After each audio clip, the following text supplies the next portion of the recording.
Assalamualaikum warahmatullahi wabarakatuh. Saya Amna Firdaus dengan NPM 2308260130. Pada video kali ini saya akan membuat tugas semester antara pada blok basic endokrin, dan topik yang saya bawakan adalah metabolisme mikronutrien dan makronutrien. Oke, baik. Jadi, metabolisme ini adalah seluruh reaksi kimia yang terjadi di dalam tubuh untuk mempertahankan kehidupan, menghasilkan energi, membentuk struktur tubuh, dan juga menjalankan berbagai fungsi fisiologis. Nah, metabolisme ini terdiri dari katabolisme, yaitu pemecahan molekul untuk menghasilkan energi, dan anabolisme ini juga untuk pembentukan molekul yang membutuhkan energi. Nah, masuk ke metabolisme makronutrien. Dari metabolisme makronutrien ini, yang pertama ada karbohidrat.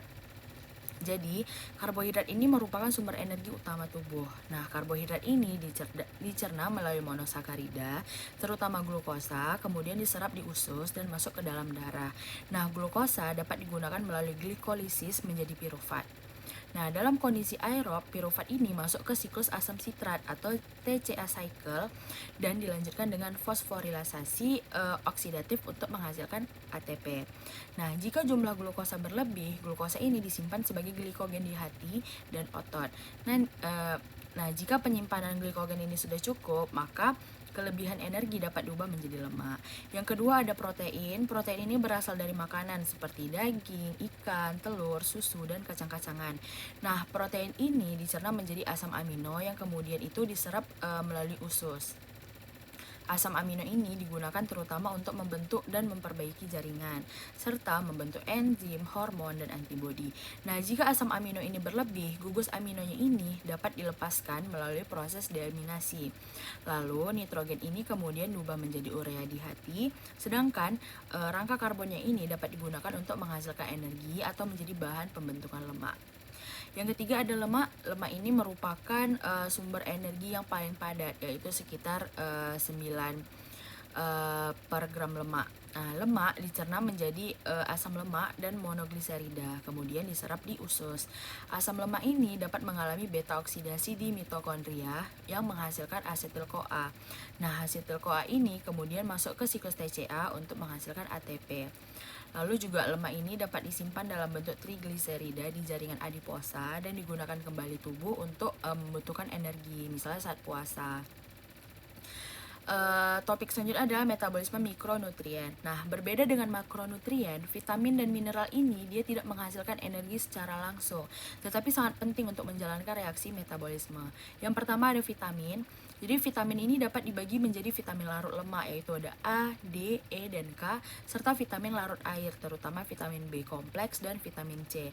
Nah, vitamin B kompleks ini berperan penting sebagai koenzim dalam berbagai reaksi metabolisme energi. Vitamin C berperannya itu sebagai antioksidan, membantu pembentukan kolagen, dan meningkatkan absorpsi zat besi.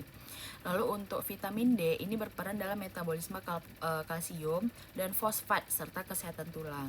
Sedangkan vitamin A ini berperan dalam penglihatan dan imunitas. Dan vitamin K ini penting dalam proses pembekuan darah.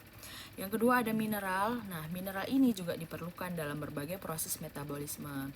Jadi, kalsium ini berperan dalam kontraksi otot, transmisi saraf, dan kesehatan tulang. Zat besi juga penting untuk pembentukan hemoglobin dan transport oksigen.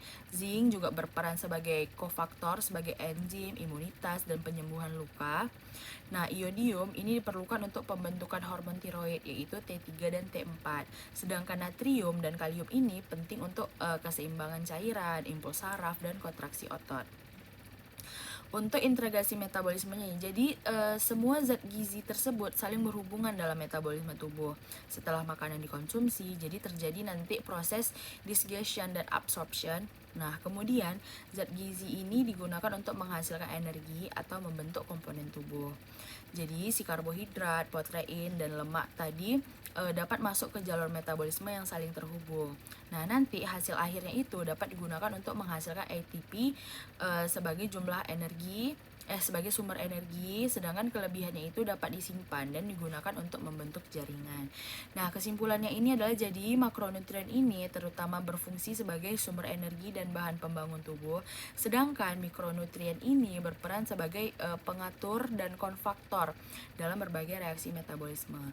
Nah, keduanya ini bekerja secara terintegrasi untuk mempertahankan energi, pertumbuhan, perbaikan jaringan, dan homeostasis tubuh.